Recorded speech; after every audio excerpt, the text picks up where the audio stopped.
Philosophy have always been an interesting subject to me, so I would love to talk about it in today's video and to discuss what they think about, to see if we agree or not. So here I'm just going to take some notes about those philosophers. So the first one that I am going to talk about is Plato, which in English is Plato, P-L-T-O.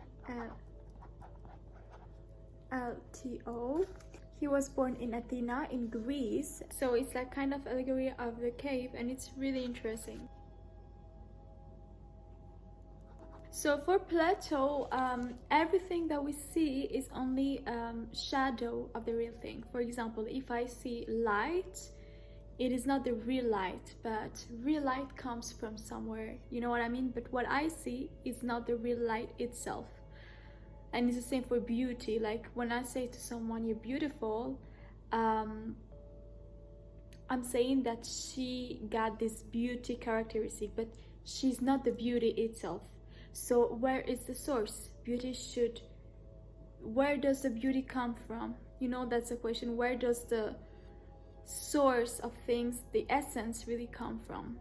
For Plato, it's not in this world.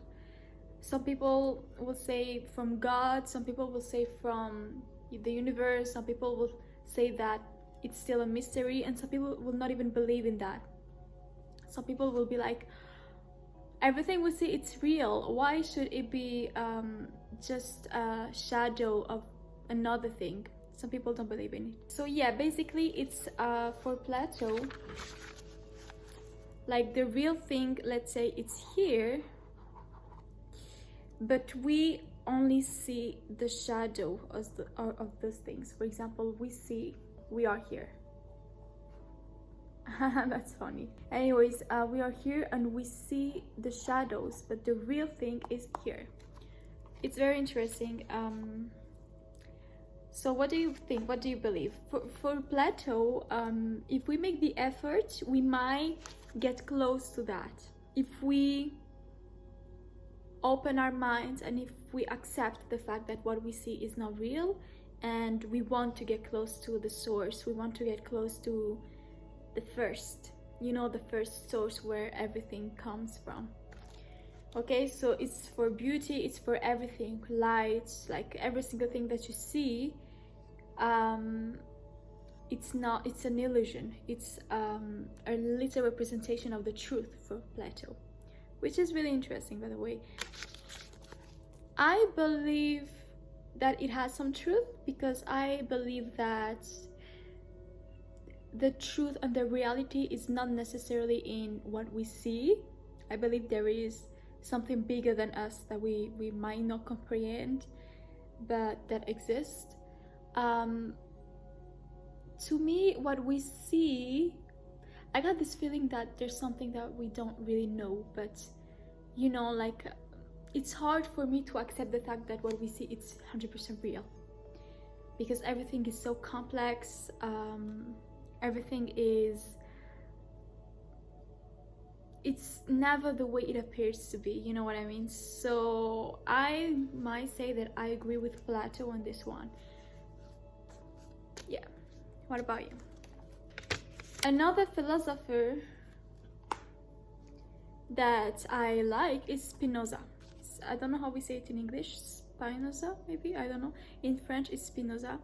And for Spinoza, it's an interesting view. For Spinoza, God exists, but like we see it every day. We just don't realize it's God. Like God is nature, God is you and me, God is everything that we see with our own eyes. So it kind of comes to contrast with the concept of God that existed forever, meaning that there is God above and the world. You know, so for Spinoza, God is the world. And for like the common belief, we believe that God and the world, you know, like there's difference between, let's say God is here and the whole universe is here. While for Spinoza, God is all around here. But the first time I thought about it, the first time I saw what Spinoza was thinking, I was pretty much really like fascinated by this idea because I've never thought about this before. Let's talk about Descartes. Again, I don't know how to say it in English. I would say Descartes. I don't know. Well, Descartes is like the contrary of Spinoza. To him, God is here above everyone, and then is his creation. And to him, the proof that God exists is that God is perfect. And perfect meaning living, meaning existing, meaning real. So for Descartes, it's a deduction. God is perfect. Perfect means real, so God is real. Another philosopher who is called Sartre, well, he comes in opposite with everything that we talked until now. Like, to him, there is like no God, not necessarily God, but like a human has the will to do whatever he wants with his life. He's completely like the powerful one that decides for his destiny. You know, he's the one who decides for his destiny. So for Sartre, the human is condemned to be free.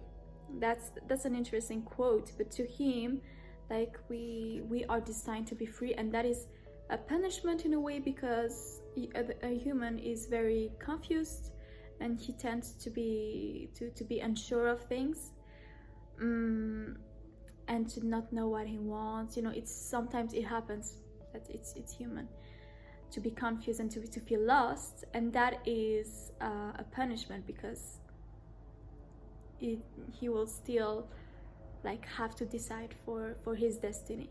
For Sartre, it's like everyone is 100% free to do whatever they want, and that is a punishment, because what do you want, and how do you know it will make you happy?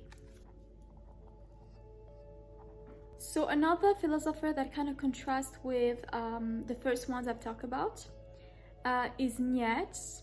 I don't know how to pronounce it. Nietzsche maybe.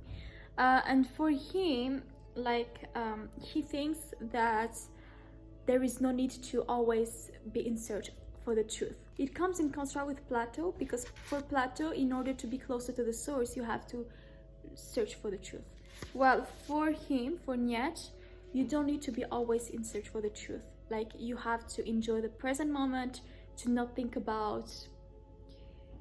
It's not that he denies that a truth exists, but to him, there's no point in always being in search of something, because that means that you will not be happy. That means that you will always have questions. That means that you will not be enjoying the moment. If you agree or not with him, I think it depends on your personality. Like, if you're someone like me who is idealistic, who likes to think deeper, who is intellectual, you will kind of disagree. You will be like, no, I want to know the truth. But if you're someone who lives day to day, who is very practical, you will be like, yeah, he's right. Like, why do we think that much about it?